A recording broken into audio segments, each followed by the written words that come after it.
You deliver a meticulously planned lesson. The students take notes, pass the quiz, and recite the key dates. But when you ask them how their perspective actually shifted, they freeze. They can recall the data, but they cannot trace the path of their own understanding. There is a massive gap between passive data recall and actual metacognition. Metacognition is a student's ability to step back and visualize their own learning process in real time. To cross that gap, we need a specific tool. It is called the 3-2-1 bridge, a visible thinking routine engineered to solve this exact cognitive blind spot.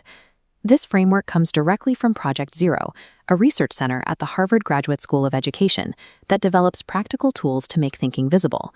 For over 60 years, researchers in these buildings have tested methods to move students past rote memorization. The 3-2-1 bridge is highly effective because it is incredibly efficient. You can deploy it immediately. All you need is a topic, a learning artifact, like a video, and a blank piece of paper. To verify that learning has actually occurred, we have to require students to confront the exact distance between their past assumptions and their present knowledge. Let's break down how to set this up. Step 1 is selecting your instructional topic. There is one strict requirement here. The students must possess some degree of prior knowledge about the subject. This diagram illustrates why. If you introduce a topic that is entirely alien, the routine immediately collapses. Without existing context, there is no baseline to measure new learning against. You need a topic that connects, even loosely, to what they already know. Once you select a suitable topic, introduce it to the class by offering only a handful of vague details. Provide just enough information to trigger those existing mental connections. Do not teach the actual lesson yet. Your only objective in this moment is to activate their dormant assumptions. Before you can introduce any new data, you first have to map the student's existing intellectual terrain. That brings us to step 2, the before learning phase. Here, students document their initial state of mind. Have the students draw a simple 2-column layout on their paper. Label the left side before learning and the right side after learning. We will focus entirely on the left side for now. First, ask them to write down 3 words or immediate thoughts triggered by the topic.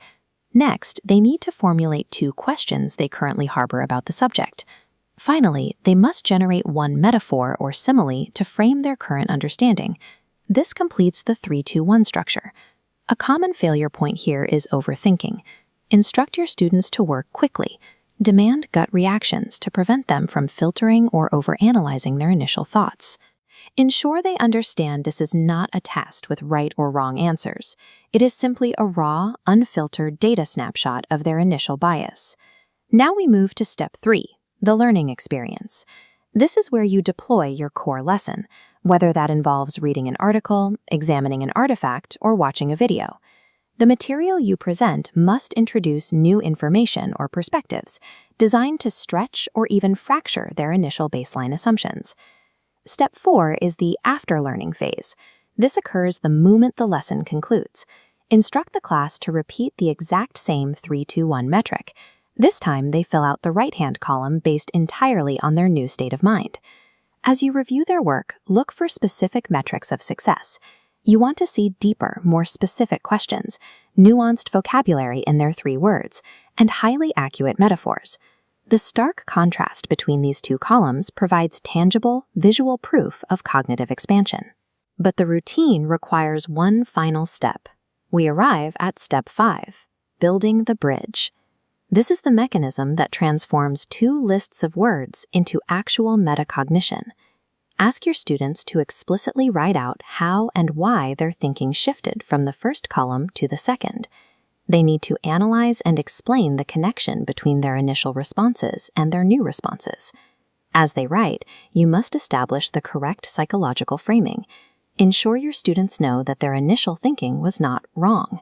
Explain to them that their initial state was merely a necessary starting point. New experiences take our thinking in new directions. Recognizing this transition is the true goal. Learning consists of acquiring new facts, certainly, but it requires the conscious act of navigating away from old assumptions. The 3-2-1 bridge routine yields an immediate result in the classroom. It upgrades students from passive receivers of information into active analysts of their own intellect. This graphic shows the complete framework. You start by capturing the baseline before data, introduce the catalyst, record the after data, and then build the solid bridge connecting them. Try deploying this routine in your very next unit introduction. Once you do, let us know what topic you chose down in the comments. By making the mechanics of learning visible, we give students the tool to master their own minds.